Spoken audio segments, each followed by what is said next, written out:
In most of the technologies that we today consider the cheapest and the best and the easiest to use, so solar, for instance, wind, it didn't used to be like that. And when the technology is new, you need to subsidize it and you need to help it. And people will say, well, subsidize it. How can we use taxpayers' money for that? Well, remember, we've subsidized the fossil fuel for decades and decades.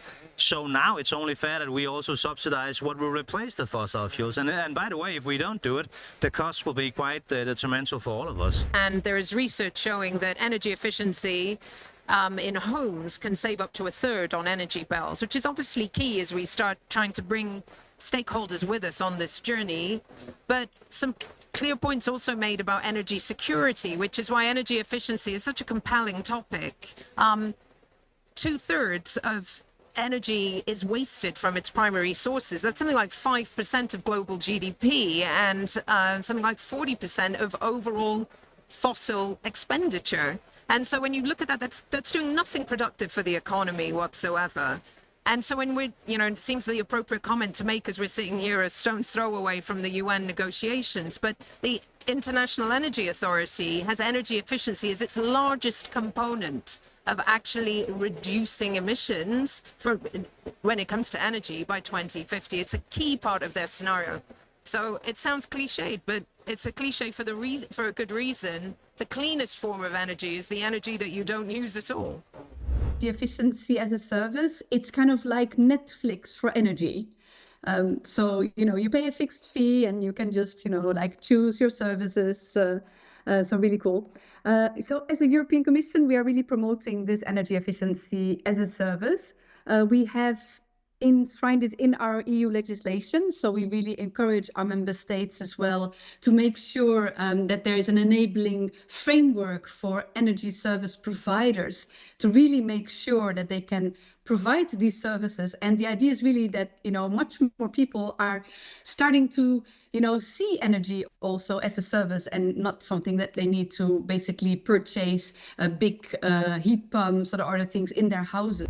Yes, indeed, as you point out, that raise the awareness and SMEs that this energy is a real main topic for them, because we have all regulations coming up, but also cost, and also we have the question of the energy security, also discussed previous.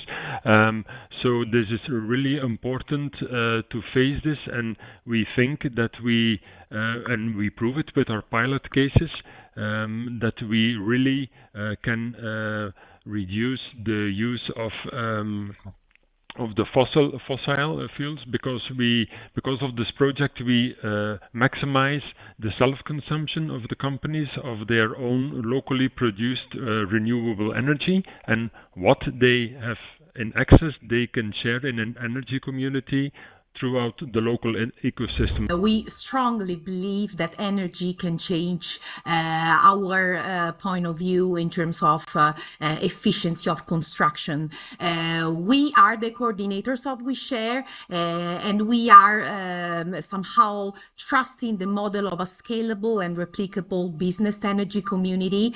We see energy community as a pivotal model for the energy transition. This project has been financed, as you said, by the European Commission through the LIFE program with almost 2 million euros.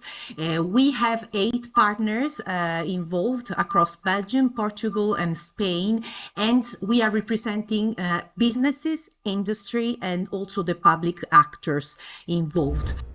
Yeah, you're very right. The problem with circularity, I mean, its rate of adoption right now, it's between 7% and 12% according to how you measure it in Europe, but it remains pretty low. And one of the major difficulties is the fact that companies struggle to make money with circularity, to make it super clear and super bluntly.